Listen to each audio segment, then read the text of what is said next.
So for those who do not know, this is a little episode on getting unstuck and how to find hope and loss. And so you were on the top of my list when I was thinking about this for a couple of reasons. Okay.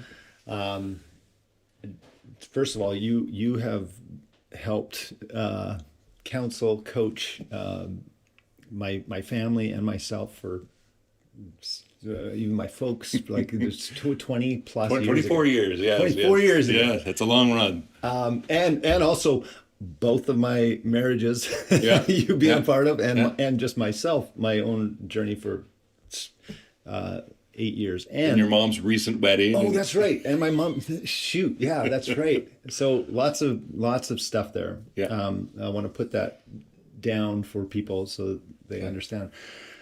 And so you've just been such a, what have you been? It's like this spring of hope for me. And so as I'm, thinking about, I want to share you with the planet and find out what is your secret? Secret sauce. So this is Kim Unrau.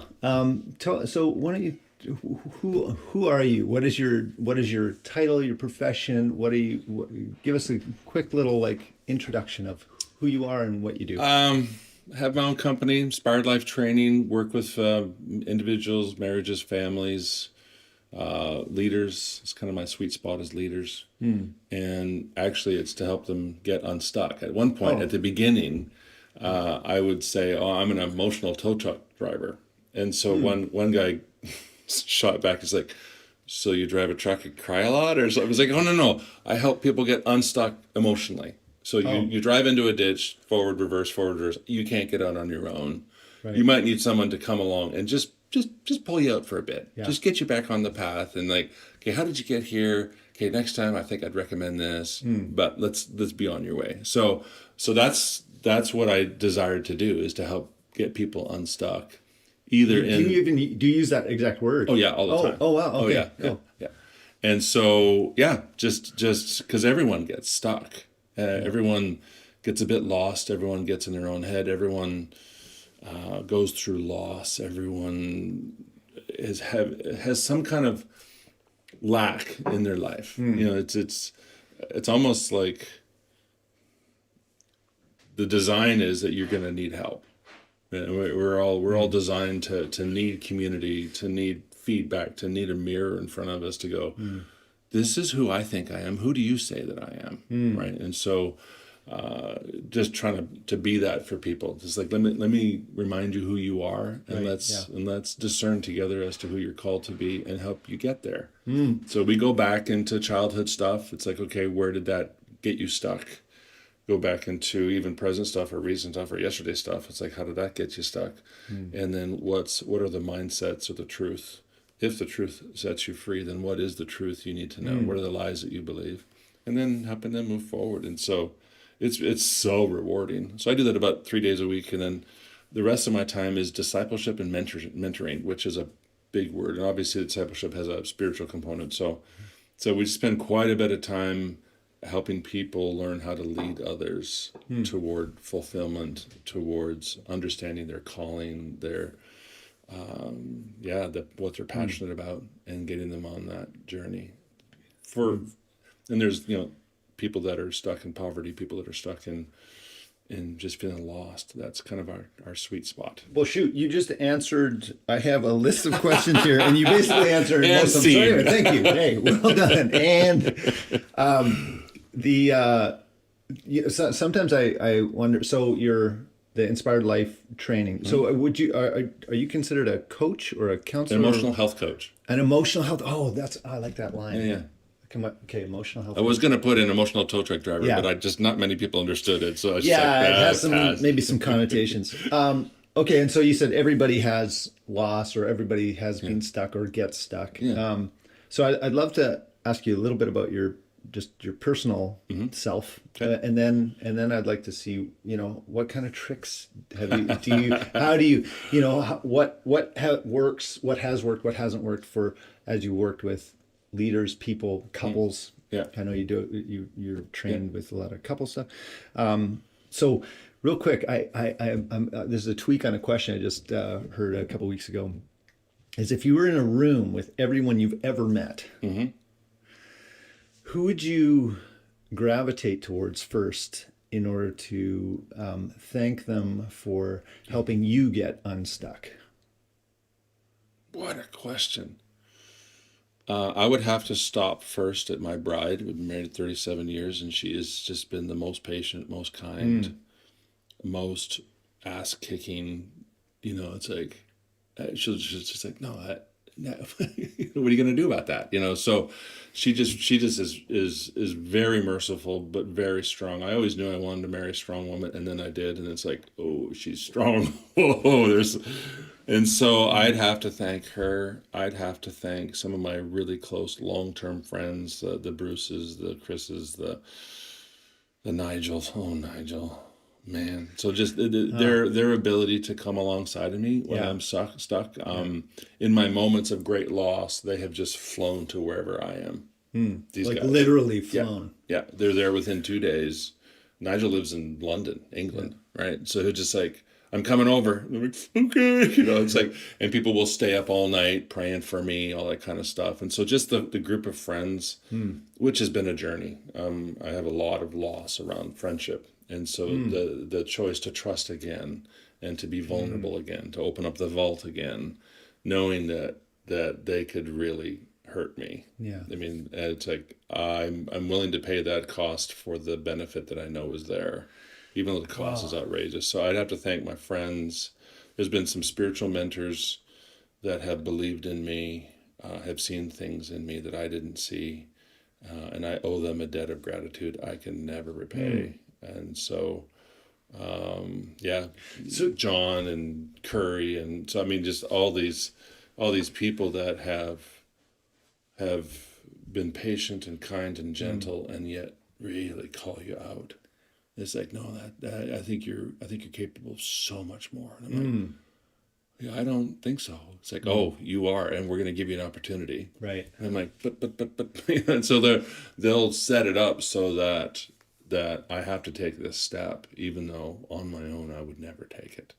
So, okay, so there's this beautiful thing. First of all, I mean, I feel like you're answering the Emmy Awards or whatever. You want to thank my producers. It's like, I don't want to forget anybody. Yeah. You broke the rules. Yeah. You're breaking the rules.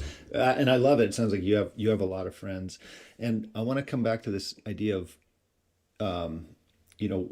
in a state of loss. And I know some of your story. You have experienced some loss in your life. As you mentioned, loss of friends. You've also lost your son. Yep. To cancer. He was 15 years old to bone cancer, the Terry Fox version. And this was how long? 12 years ago. 12 years. Yeah. So you've got some scars, right? Financial loss, vocational loss. Okay. Yeah, it's just, and they'll put you in the fetal position in a corner pretty quick. Right. Yeah, and so this is what I want to look at, right? Okay. Is because you have Prost. Yeah. Come on. Ching. It's in that, when you're in that zone, when you're in that state, when you're in the emotional fetal position or physical, both, both at the same time.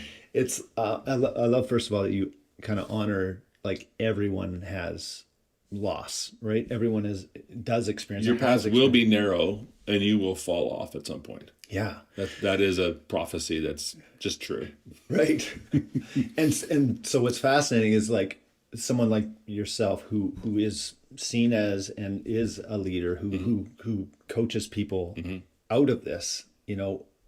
That's what I'm fascinated by, is like when you have been in emotional fetal position, you listed off whatever 10 people that have been there for you, stayed up in in the middle of the fly physically to. What do you think is the most important thing? What has spoken to you the most when you've been in the deepest, darkest points of loss? What has been the biggest? What has had the biggest impact on you that has allowed you to turn towards hope? The difficult piece is the background before that, because to establish those kind of friendships, like no one ever taught me how to build friendships. No one ever taught me how to be vulnerable. No one ever taught me how to invite people on this journey to say, hey, at some point, I'm going to want to share 100% of who I am with you. My thoughts, my feelings, my secrets, my shame, my dreams. And so that process has just got a ton of carnage in it. And I remember a few years ago, I took a look at my friendship history, and I had about an 80% failure rate on friendships that I would pursue. So I pursue friends all the time. Like I just drove to Kamloops yesterday because I want to pursue a friendship. The guy I just met, but I'm like, oh, we're supposed to be friends. And so I'll just drive there and hang out for a couple days because I'm pursuing friendship. Right. And it's a risk, and who knows. And so over the years, it's like I absolutely need friends like that who I can be there for you. And I want to, so we often do the 100% questions, like out of the 100% that is you. How much Sorry, have you say that shared? again? Out of the 100% that is you. Yeah. Thoughts, feelings, dreams, secrets, Yeah. shame. How much do I know? How much have you shared with me? And how much have you shared with other people? And is there anybody in your world that has 100%? Because Cool I question. can't love you until I know you. So this issue of being known, the Old Testament has a word called yada, and it's used 900 times in the Old Testament. It means to know, to be known, and to be deeply respected. And it's used in our connection with God. And so God goes, I want to know you. I'm like, well, you know everything. It's like, no, I want you specifically to tell me. I want you to open up the vault and let me in. All the fears and insecurities and shame. And I want you to cast your cares at me. And so I'm like, oh, this is foreign territory. And then I want you to turn around and do that same thing to others, right? So with my wife, it's like, what would it look like for me to go to 100% with her? Ooh, yeah. With my friends, I mean, that's a good question what would for it look the like to couples. go to 100%? Yeah. You know, it's like, so at that point, the shame has no power. So to build those kind of friendships, first of all, is the secret sauce. It's like, I will choose to be known, and I will choose to know. And in that process, there's rejection, abandonment, insecurity, betrayal, gossip. I mean, all that kind of stuff gets in there. And like I said, 80% failure rate, which made me want to quit. Ooh, yeah. It's like, just forget it. Just forget it. Now, that's not true in the last 8 years. Okay. But until then, it was an 80% failure rate. And I just didn't really know how to choose them very well. I just like, want to be my friend? It's like, which looks a little bit needy. So back to your question, like what is the biggest thing? Yeah, the most impactful. Yeah. Probably just to know that I'm not alone. Like I would have my friends just show up at my door, ding dong, and like, you live 4 hours away from me. Why? What brings you to my house today? It's like, I just have the sense that you're not okay. And then I start crying. He goes, let's go for a drive. Let's find out what's going on. Right. And they'll ask me questions, and I'll argue with them, and then find out that yes, indeed, I'm not okay. And so the not alone but pursued, which is a statement of value. Like when you're not okay, I want to know you. And so most people listening to this or watching this are going to go, so happy for you, Kim. I've got nobody like that in life. It's like, glad you got that, but that feels like an impossibility, which then leads to hopelessness. And it's like, that's not an option for me. Nobody in my world is at that level. And I'm like, that sounds familiar to me. Like nobody was at that level. I wasn't at that level. Right. Like back when we started, like my first solid adult friend, Mark Slynn, back in Niagara Falls, I was 24, and I'm like, I want to share some stuff with you that will be vulnerable. And he goes, okay. And it was just this weird moment, right? And I went from 20 to 25%. And then he's like, oh, I want to share some stuff with you. And then he went from 20 to 60% in one day. And I'm like, I have never felt the euphoria of being trusted with someone else's heart, even though it was abuse in his background, all that kind of stuff. And it's like, hi, Mark. And it was just this, wow, you opened the vault and brought the treasure, even though you think it's dark and shameful and I shouldn't tell anybody. I made a vow when I was a kid I would never tell anybody. But when you bring it out into the light, that's when love can get at it. So to have friends knock on my vault and say, we want to know what's in there and we want you to bring it into the light so love can get at it and truth can get at it. That's probably been the most profound entity. And I mean, you're obviously picking up that faith is big and spiritual journey is big and Jesus is big in my life. So they'll also help me connect with Jesus when I don't want to talk to him. I don't want to pray. I'm kind of done with him. I'm offended with him because if my life looks like this and you're supposed to be in charge of some things and my life looks like as horrible as it does and my son just died, it's like, I don't want to talk to you. I don't trust you. And so it's a faith crisis that they'll walk me through. And so it's like, okay, let's talk about what you're offended about. Let's talk about your anger, your insecurity. And they'll go through my negative emotions and help me unpackage and vent through my mouth, through my eyes, through my hands, what I'm carrying, the loss that I'm carrying. So it's this, okay, this is so beautiful. And I actually got a little emotional when you started talking about how people have, just shown up on your door. Yeah. Ding dong. Because that, I mean, I can relate to that. Yeah. And it's when you experience that, it's a beautiful healing thing. Well, first of all, it was an embarrassment. It's like, I want to be healthy enough not to need you to show up my door. Oh yeah, because so I got some shame that you need to be at my door. But then once you get past that, they're like, can we? It feels like you need somebody to carry you for a bit because you're not walking okay. And I'm like, okay, yeah, I guess I need you to carry me. And then it gets beautiful. So if you, we're kind of getting into working with clients and stuff, which I'm fascinated about all of this. But it's like for you personally, one of the biggest keys or impactful things has been has been a willingness for you to be vulnerable with friends, just having great friends, open friends that allow you to just throw all your stuff on the table, has been super healing. And you said something, some people watching this would be like, yeah, that's so happy for you. Like, wow. I've tried it. I don't even know. Like my family has not been there for me. My friends are not. They're selfish and they're myopic and they don't really care. They don't know how to care. They don't know how to listen. I mean, we all have the friends that love to talk all the time. It's like, well, my wife has developed this front row mentality where you don't really get to pick who's in your theater, but you get to choose where they sit. And the closer to the front of the theater they are, the more power their voice has, the more weight their voice has. And so I've got a lot of people in the back of my theater. Right. Could be family, could be friends, whatever, but I don't give a lot of weight to their voice. But I get to choose who to move forward. Right. And those are the ones that are willing to be vulnerable with me and that are willing to journey with me in my vulnerability. And then I call them up and I bring them forward and I listen to them really well. Right. And I ask for help. It's like, I think I need some help. Right. And they're like, done. When today or tomorrow. I'm like, oh. So I'd love to tie this into how you have worked with you coach and walk with people professionally. And you've done this for many, many years. Like I said, even my own folks have raved about you and how you've walked them through. And I have as well. I do as well.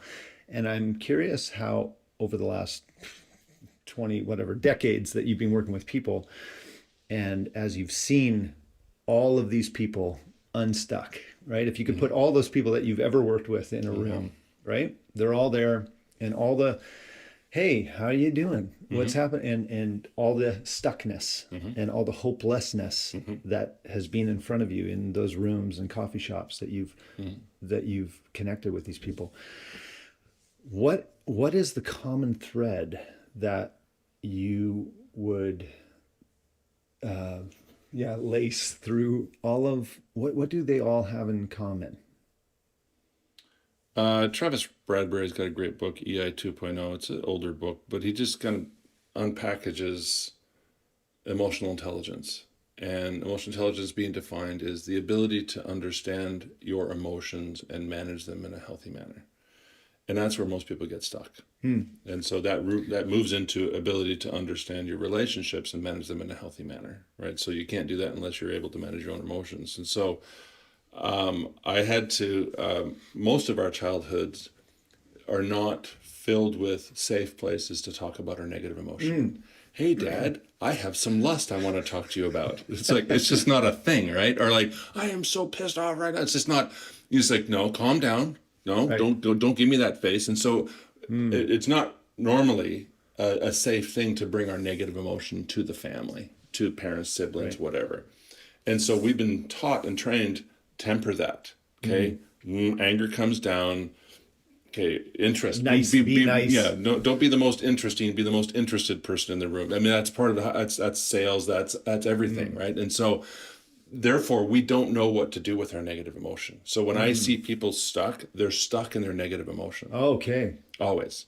It's like I have some insecurity that I don't know what to Right. do with. Yeah. I have some I mean, some people say I've addiction, Addictions, gambling, yeah, whatever. You know, sure, so I don't know what to do with my emotions. So I'm moving to some addictive either substance or behavior that I don't know what to do with. Right. Or I have patterns in my relationship I don't know what to do with. Yeah. Or I in my anger I blow up things all the time and I don't know why and I don't know what to do about it.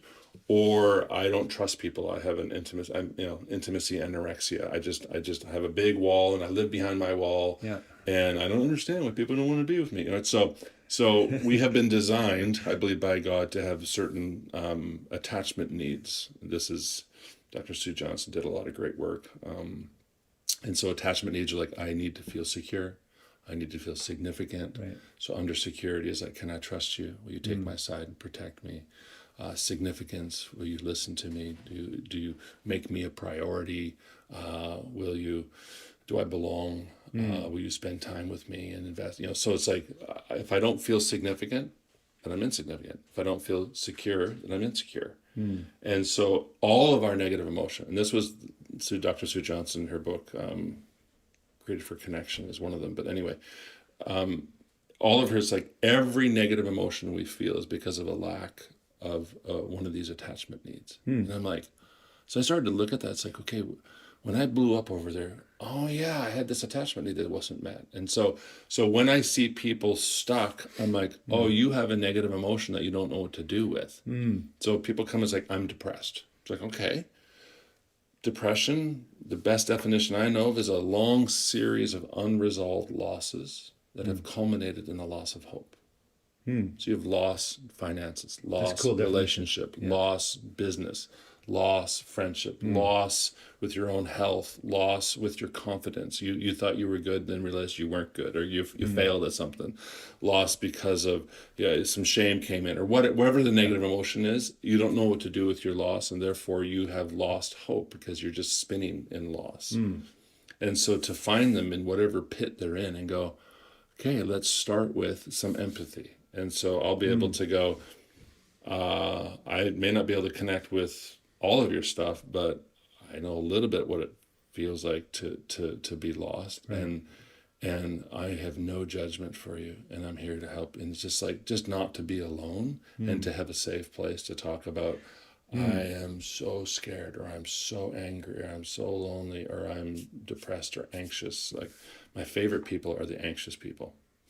Because I just have such confidence that within a few months, you're going to go from absolute paralyzing OCD spinning anxiety to peace and connection. And I'm like, oh, this is going to be fun. Well, I love your confidence in that. Yeah. I was just talking to a client about anxiety and stuff too. And that's, but it's a scary thing being in the middle of it, right? Because you're like, well, how do I get out of this? It feels like you're never, this is never going to change. But it's kind of cool because you just said a couple of the same things in different ways. Is like even talking about yourself, talking about how one of the keys was having a safe place Yes. with your friends, right? Yes. Like that was like the first step was coming. Can I be vulnerable? Can I trust you? Can I share my stuff with you? And so, and then you mentioned what you do with you do the same thing with your clients, with Yes. your people is, hey, it's okay. You're safe here. Yeah, And yeah. I can, And- and you're not alone. No, and you're not a failure just because you're feeling stuck right now. You know, because That'd be a, yes. yeah, it's like, no, everyone gets stuck. Yeah. This is just Yeah. how you're stuck right now. Yeah. Okay. And I've been stuck, you know, and so you start to tell stories. It's like, oh, I remember, you know, looking up which mental hospital I was going to pick to go to because I had a bleeding stomach ulcer and I wasn't able to eat food for 3 months. And so obsessive compulsive, whatever. And they're like, really? It's like, yeah. And it feels so scary because you think you're losing your friggin' mind. And they're like, yeah. Yeah, You know, yeah. and normally we don't talk like that. It's not like a conversation in the grocery store, right? But when somebody's willing to be honest and vulnerable about their journey, it's like I have a little understanding of what it's like for me to be stuck. So first of all, no shame. Well done. I just affirmation seems to be the secret key that unlocks. It's like Oh, I like that. you've done really well in asking for help. That's one of the bravest Right. things you've done all year. Okay, and most people don't. Right. Okay, John Gottman says that couples wait usually 7 years too long to ask for help. That's the research on that. And I'm like, yeah, that sounds about. And people do the same thing. They'll wait for until it gets absolutely desperate, and then they'll reach out for something. You're right. So just tons of affirmation, which we're all starving for. That's one of our attachment needs. It's like, will you encourage and affirm me and respect? I mean, respect is oxygen for us as men. And so just to affirm them and then say it's a safe place and you please don't hide, just be completely brutally honest. Right. And then they're like, okay, and people have to choose that. And then they actually start to move forward and we begin to look at their negative emotion and then say, okay, step one is to start being really honest with your negative emotion, whether it's going for walks and just, you know, spitting nails and I'm sick and tired or writing letters to people that have hurt or wounded you. And then we start to go through a journey that's like, okay, what are some of the lies that you believed from these events? Because these events always produce lies. Right. So growing up, I was told, shut up, Kim, nobody wants to hear what you have to say. And that just sounded true to me. Right. And so in context with people older than me or people in authority over me, I would shut up even to age 25. And it wasn't until I'm like, oh, I think I believe a lie. My wife caught me on that one. She goes, Nice family reunion. She goes, why were you so quiet today? I'm like, oh, nobody wants to hear what I have to say. And she's like, who told you that? I'm like, oh, it's just true. Yeah. You know, so she kind of dug down deep. And then I went to my friends and it's like, I believe that nobody wants to hear what I have to say. So I want you to tell me the truth. None of this soft and what happens inside of you when I speak? And they're like, oh, Kim, you don't know. And I just start weeping. It's like, because the lie started to get broken. So when I find people that are stuck in negative emotion, it's like, okay, let's get honest with how you got here. And then let's speak the truth about how that works and doesn't work for you. And then understand that there's probably a lie. Anything that makes us feel small, anything that makes us quit, anything that produces fear is lie-based. Oh man, so, I love this. So then they're like, no, it's not a lie, it's a truth. I should shut up because nobody wants to. It's like it sounds true because you've been living in it for 20 years, 30 years, 40 years, whatever. But I'm telling you, it's tripping you up. And the truth is you might have something profound to say. So just opening their aperture to go, what I believe might be based in lies. And if I want freedom, I need to abandon that, reject that, and move towards truth. Okay, so there's so much here. I feel like I could talk. We could talk for so long because I'm fascinated by this, and I've actually experienced the same. I've experienced you know you've walked with me through marriages, and we're not even aware that our beliefs are might be lie based. They're just reality for us. Right. They feel so true. I mean, some childhood lies. It's like you will never amount to anything. Right. You know, my client yesterday. If there's something wrong with you, you know, it's just like, and as they go, I believe that. Yeah. I believe that for 20 years. Something's wrong with me. So so somebody that's might be watching this or listening to this, and again thinking like, that all sounds great. Like say you gave me, what's step like 0.5? Right? Like if step one, like to be honest and vulnerable, especially for someone who doesn't have any any context or grid for being actually sharing some of this stuff. And what happens if I start digging and like what's down there? Ooh. Like will I be able to handle this? Like what if I fall apart and break apart? Like what if I'm thinking about those kinds of people and those conversations, right? Oh yeah.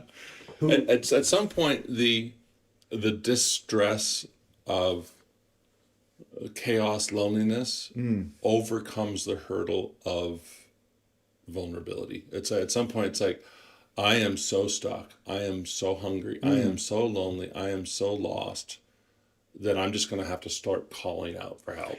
Okay, need some help over here. It's just like flagging down people. The Austin Powers. Yeah. I'm deeply injured. I believe my wounds are starting to smell like almonds. And the first person that you flag down might just ignore you or flip you off or whatever, or they'll stop and it's like, yeah, you're way too stuck for me. Sorry, see you later. And then you're like, oh, now I'm more alone. So I just kept on flagging down people until somebody was able to help me. Okay. I mean, if you continue the tow truck situation, it's like, I am stuck. Right. Yeah. And so in college, I was stuck, bleeding stomach ulcers, all that kind of stuff, and I just kept on asking for help until some people came by, and I'd say I need to, and now that's a really vulnerable thing to say. I need some help over here. No doubt. Yeah. But at some point, the desperation overcomes everything. Oh, that was the word that was coming, because that's in the addiction world. There's they call it the gift of desperation, right? And so I love that you say that is that nudging of, oh man, I feel stuck, but I don't quite have. And the shame is such a high role. Like we actually go after shame all the time because it's not a gift to us. It is something that blocks us. It's something that hinders us. And so, to say I am so stuck and there's a storm coming. And so I'm just going to start flagging down everything that moves as seeing who can help me, and then when you choose either a coach or a counselor, you can have a session or two and go, no, and then move on. Right. Okay. So, because some people won't really be able to have it. They may not have the tools or the empathy or understanding of what your current situation is. And so keep on moving until you have a group of friends. And so, probably the secret sauce is that tenacity of like, I will continue to flag, I will continue to initiate, I will continue to go on I call them angry prayer walks. I go on a lot of angry prayer walks because anger is a cover for fear and for pain. And so when I have fear and pain, I have to go get it out. So I don't carry it, so it doesn't become toxic in me. So that's a thing that you do on your own. Yes. And you just. But then I tell somebody. Okay. So I go deal with it in a spiritual context first. On your own. Because if I bring the full weight of my emotions to my wife, I will crush her. Oh, I remember you saying. Yeah. Because it's just no one person is supposed to handle all that is me. And so when people bring the full weight of their expectations to one person, it's like, now you will meet all my needs. It's like, okay, that's I'm out. I'm already out. Right. Okay. So I do most of it in a spiritual context, and it's just in a prayer. So I had angry prayer walks. I'm always, people around my neighborhood just probably think I'm nuts. I do it out loud. And it's like, and I just go out there and I can't believe it. I'm sick and tired. And it's like, I feel like I'm incompetent and I've been at this for so long. And why don't I this? And how come that person said that? And and then injustice and unfair and this investment got stolen again. And I'm taking them to court and I'm sick and tired of lawyers. So and just all getting, that. Just get it all out. Get it out. All it out. And then I tell somebody, it's like, hey, I had to go for another angry prayer walk. And just not to be alone, just to bring him in on the journey. Yeah. And then if I get stuck, I know that I call my people in, or I'll like we've been to England twice because I need to hang around Nigel. Wow, that's a statement. I mean, this right? year I just need to be around Nigel, right? Yeah. It's like because he's the one that kind of goes, okay, how much joy do you have in your business right now? And I'm like, no, and he's like, Okay, that's not yeah, there's a whole lot more joy waiting for you. Why don't you try something like this or this or this? And then, so I'll try it, and all of a sudden my joy component or quotient goes way higher. So he's a truth teller in my life, and he adores me. So this is cool, and that's a friendship, Yes. not a coach or a counselor. No. Because a lot of what you've said is it talks around the idea of being vulnerable with people. Yes. Right, and not only just a professional coach or counselor. I think And both that's are like- important in different contexts, but yeah, I mean, I prefer free. Yeah. So if I can get it for Hey, free, why not? You know, but if I can't get it for free, then I actually will call a tow truck driver. It's like all my friends with their straps and their ropes. It's just like, it's getting dangerous. We need a professional, you know. So because I'm really stuck, you know, and that's and I've done lots of that where I'm really stuck. I just need a professional to come and help me out, and then I'll revert back to my friends once I'm unstuck. Because they're cheaper and more available. Yeah. It's like, I'm all about that. Well, one question is like, if you could go back 20 years and you're talking to 20 years ago version of Kim, if you could say one sentence to that guy, what would you say? Oh my goodness. This is a good question for everyone. I want you to try this too, man. You can do this at home. What would I say to myself?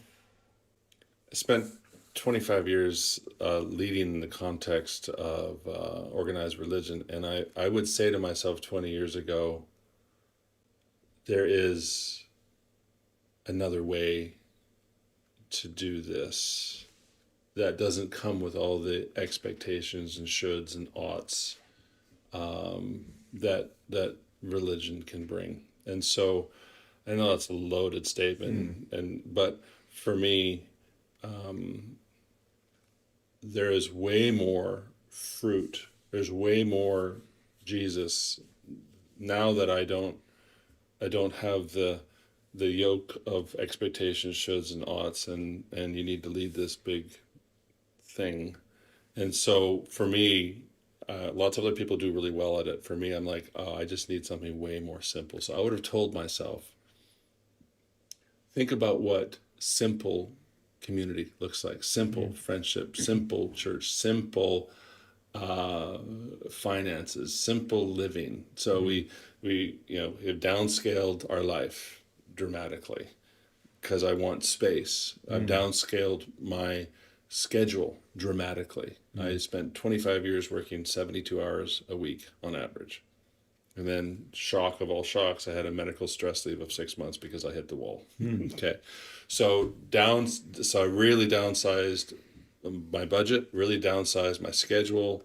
So I have lots of space now to go on these angry prayer walks. I have lots of space to connect with my friends. I have lots of space to like every morning, most mornings now, I have 3 to 4 hours of just prayer and meditation and study. And it's a whole different. So I would have told myself 20 years ago, you don't need to run this fast. You don't need to do the 70. In fact, the 72 hours a week is just not healthy for you, for your marriage, for your family, for anyone around you.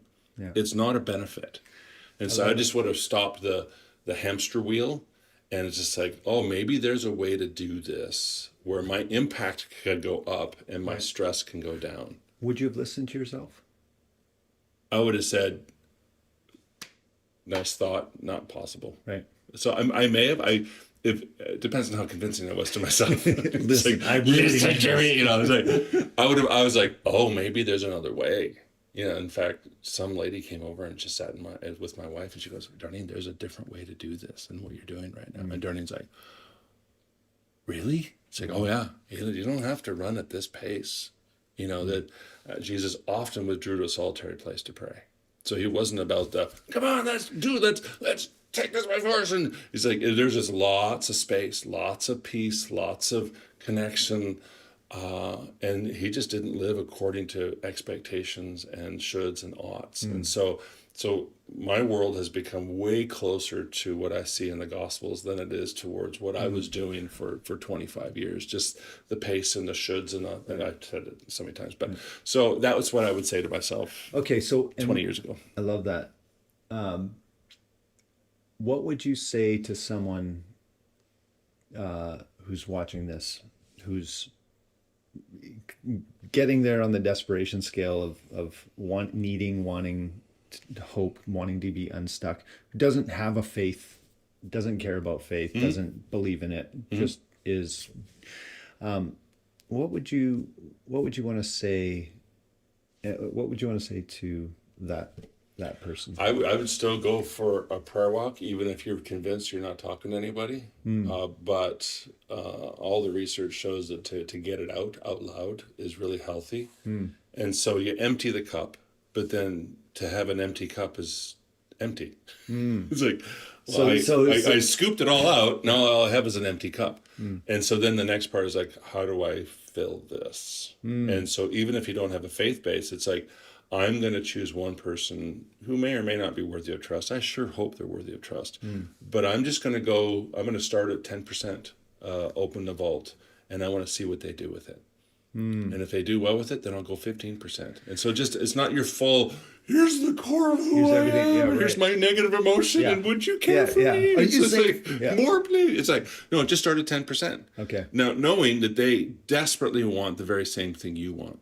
To belong, to feel encouraged, listened to and understood, prioritized and valued, to safe. Can I trust you? I mean, everyone has been designed, I would say, but everyone is needing that. So when you bring that to them, you're bringing them the answer to their most desperate question. So just start at 10%, and then that friendship may not work. And then you need to pick up your big boy pants and go try it again with someone else until, yes, go on your prayer walk, vent it out, get it out. Otherwise you carry the toxins. And then just go to 10%, go to 15%. And pretty soon you're going to find some people. It's like, oh, I can trust you at 50%. I can trust you at 70%. Then you're not alone. And you have those people to tell you the truth, which will set you free. It's always the truth that will set you free. Okay, so if the faith-based thing is not there, then you get to develop your front row with people that you grow in trust over time. So I deal with lots of people that have no faith background, and they're like, "Could this work?" It's like, yeah. No, for me, the spiritual world is a shortcut. Jesus is just like I vent it, and then I hear, and then what I bring to Darlene is a fraction of what I used to bring her. But anyway, but it really works even if you're just developing a friendship circle that will speak the truth to you. I love that, because it's like, this is I just want one step. I want one. And one more thing that stuck with me that you actually shared with me probably 10 years ago. Wow, look at you. And it's always stuck with me. And I wonder if you could just summarize very quickly for people the behavioral iceberg. Yeah. Can you? Yeah. So at the bottom, we talked about those two core attachment needs, security and significance. Those are the core needs at everybody. So this is way below the behavioral iceberg. It's at the very core. Okay. So security and significance, can I trust you? Will you encourage me? Will you be there for me? Am I a priority? Will you listen, understand, do I belong? At the very top of the iceberg is the behavior that's above the waterline that everyone sees. And so when anybody comes to me, it's like, years ago, this lady came to me, it's like, my core issue is insomnia. I'm sleeping 20 minutes a night. And nothing I try, and medication, all that kind of stuff. And so it's like, I'm like, I start my prayer thing in the moment there. It's like, hey, what do I need to know here? What do we need to do? And so I just asked her, it's like, okay, do you have any nightmares? And so it turned into that she had been horribly sexually assaulted as a kid kind of thing. And then that was the nightmare that kept on coming back. And so it is this like, oh, that becomes the behavior above the waterline was insomnia. Right. Can't sleep. Right. Underneath the waterline is thoughts and feelings. So thoughts and feelings is like, I am somebody to be used. I am somebody that's not safe. Men are not safe. And these become your thoughts and feelings that create the behavior. So I can't sleep because I'm not safe. Right. I have to stay alert. Right. Yeah. Right. So it's like, that's the thoughts and feelings that create the behavior. Yeah. So it's like, well, okay, that helps to know why the behavior's there, but that still doesn't take the thoughts and feelings away. Underneath the thoughts and feelings are the thing that we actually access, or core beliefs. So very bottom, core needs, security and significance. And then the next level is core beliefs. Okay, yeah. And her beliefs were, I am not safe. Men are not safe. I need to stay alert at all times in order to protect myself, which creates thoughts and feelings, which then creates the behavior which everyone can see. Oh, I love that so much. So when we actually shifted her core beliefs and got and To what? my husband has been a faithful man and consistently caring, patient, kind. Not all men are like that. Okay, so that was the truth that went. And then she's like, oh, and I don't need to protect myself. In fact, it is counterproductive for me to protect myself because I'm losing sleep and all that kind of stuff. So when the truth came to her, and she also had an epiphany and an experience with Jesus, which is a longer conversation. Within 10 days, she was sleeping 9 hours a night. Wow, that's beauty. But we had to get to her core beliefs. Yeah, So the behavior, so people do behavior modification. It's to say, well, count to 10, or just take the sleeping pill, or Metamucil, or whatever. It's just like, I've tried all that, but the behavior is not changing. Right. So let's go below the surface. What are your thoughts and feelings? Yeah. And then what are the core beliefs that generate those thoughts and feelings? And then how do we give you truth that will actually meet your core needs and shift your core beliefs? Yeah. And so the truth that coming in at that level can set you free. And so she's and so all of her kids lined up and said, can we find out what our core beliefs are? I said, Right. yes, absolutely. So all of her kids came through and it's like, here's my behavior, here's my thoughts and feelings. What are my core beliefs that I have generated out of events or patterns in my life? Because all of us have events or patterns. Yeah. So whether it be I was abandoned as a child, or every time I try to build a friendship, they betray me, or that's a pattern, or an event, like her sexual assault and sexual abuse was an event that had to be dealt with. Yeah. Okay, so we had to go back there and for it to lose its power and for truth to come in so that she could live in truth, not in, oh, I'm never safe and men are horrible. And so once the truth was established in her, then her thoughts and feelings changed, and then her behavior changed. I love it. Oh, thank you for.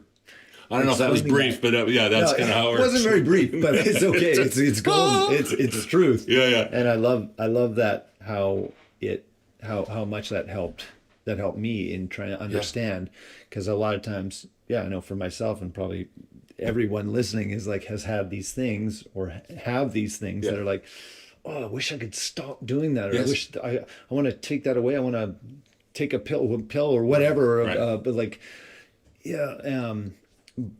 But like you're just explaining, I mean, it's like what's below the surface, and I think that's what. And then that changes the behavior. It's like, and so it takes a little bit sometimes, and probably some outside people to ask some good questions, like to go, good friends. Oh, yeah. I need to. Oh, I now understand my core belief. Yeah. My core belief is that I should shut up because nobody wants to hear what I have to say. Right. Yeah. And then my friends spoke into that, and my wife spoke into that, and it's like, that's not true, Kim. That's a lie. Yeah. Right. The truth is, everything inside of me leans forward when you speak, and I'm like, really? And I had to rehearse that truth, which changed thoughts and feelings, which changed behavior, because I didn't know I'd be traveling the globe, talking to small and large groups, and using my voice to help set people free. I didn't know that, so I had to deal with that behavior. I don't talk when people in authority are around. Right. To what are my thoughts and feelings? I should just shut up. Core belief is nobody wants to hear what I have to say. My core need is like, I need to know that my voice has power. I need to know that people value me and my time and my thoughts.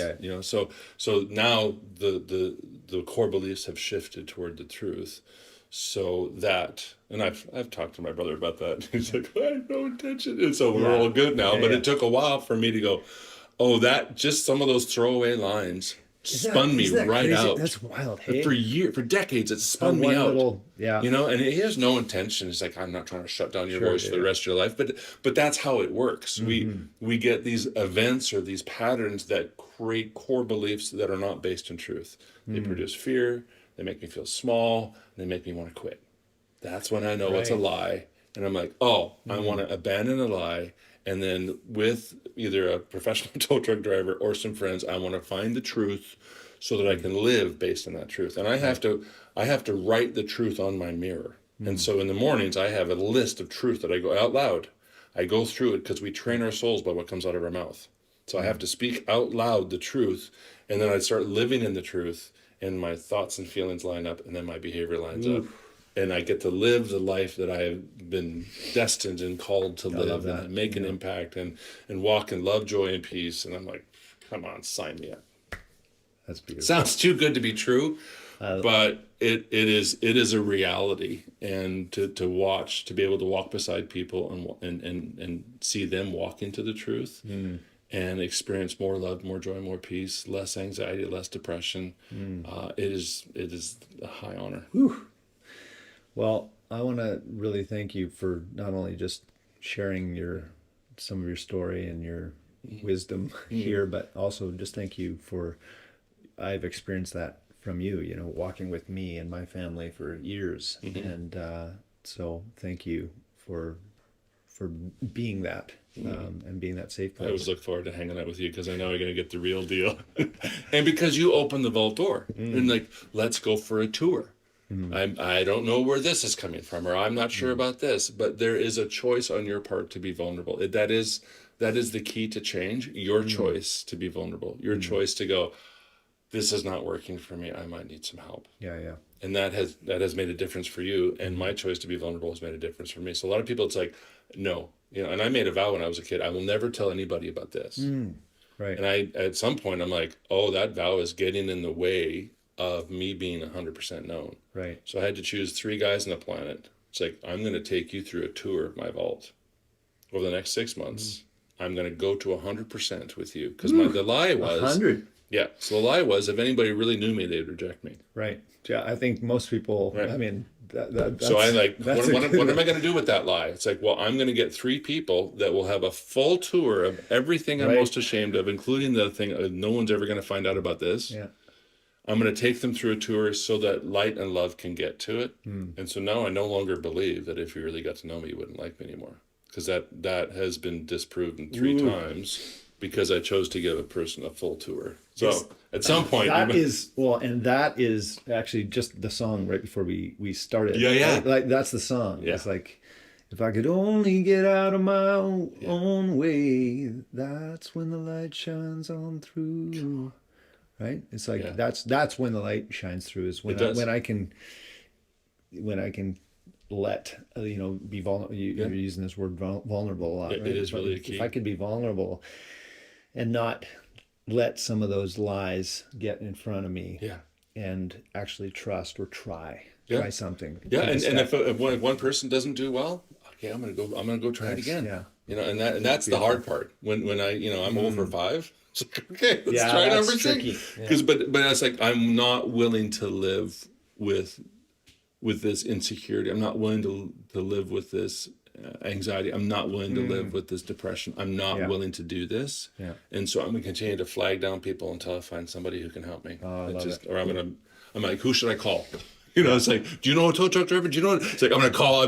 See if they can help me. Yeah. But it's just that level of tenacity and vulnerability that has allowed people to walk in brilliant freedom. Oh, like so much joy. Like the level, like we have anniversaries of our son's passing. It was a brutal year, but now both my wife and I are walking in a level of joy and just life.